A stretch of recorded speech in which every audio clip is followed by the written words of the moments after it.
Como cada 31 de mayo, desde el Ayuntamiento de Amorebieta Echano celebramos el Día Mundial sin Tabaco para contribuir a concienciar a la comunidad sobre los riesgos que puede tener su consumo.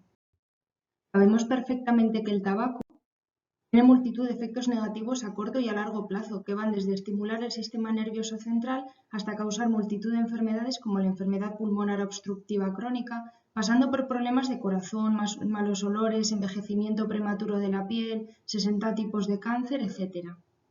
Además, causa adicción en las personas de forma muy rápida. Es habitual sentir que se controla el consumo, pero se caracteriza por una fuerte dependencia psicológica y no solo a la sustancia, sino al mismo hecho de sacar un cigarro, encenderlo, fumar mientras se espera, etc.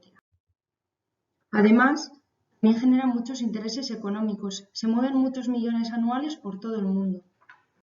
Por todo ello y el trabajo que se lleva haciendo desde la prevención, el consumo de tabaco va bajando poco a poco. Pero, ¿qué pasa con los cigarrillos electrónicos? Seguramente habrás escuchado o leído en Internet que son más sanos, que sirven para dejar de fumar o incluso que son más limpios.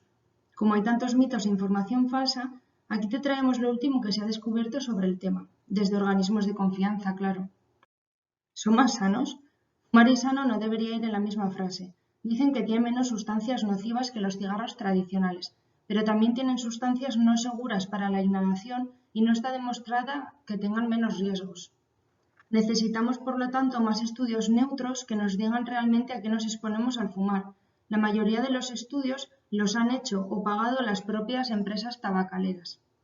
También se ha detectado una nueva enfermedad directamente relacionada con el consumo de cigarrillos electrónicos, la EVALI, o enfermedad por lesiones pulmonares asociadas al vapeo.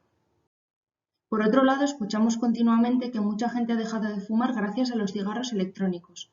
Bien, aunque conozcas a alguien a quien le haya servido, esto no quiere decir que valga para todo el mundo. De hecho, no se ha demostrado que los cigarros electrónicos sirvan. Aunque las empresas tabacaleras digan que sirve para dejar de fumar, la realidad es que muchas personas, y sobre todo jóvenes, empiezan a fumar cigarros electrónicos. ¿Será por su apariencia tecnológica? ¿Será porque no dejan tanto olor? Si buscas dejar de fumar, hay muchos métodos que han demostrado ser eficaces. Pregunta en tu centro de salud. Fumar cigarrillos electrónicos es seguir fumando. También genera adicción. Ya sea de forma en vapor o humo, los cigarros electrónicos no dejan tanto olor. Aún así, generan muchísimos desperdicios al año entre cartuchos, plásticos, basura electrónica y demás y contribuyen en gran medida al calentamiento global.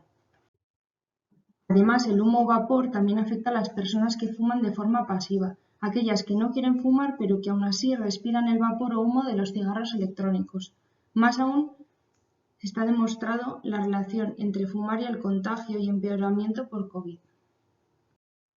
Así pues, necesitamos más estudios que nos den información objetiva sobre el tema, pero recuerda que no son productos exentos de riesgos, no se ha demostrado que sirvan para dejar de fumar o que tengan menos riesgos.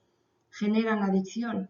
No se ha estudiado las consecuencias de la inhalación de los componentes que tienen, y aunque algunos no tengan nicotina, siguen teniendo otras sustancias tóxicas que tienen efectos negativos en la salud tanto física como mental.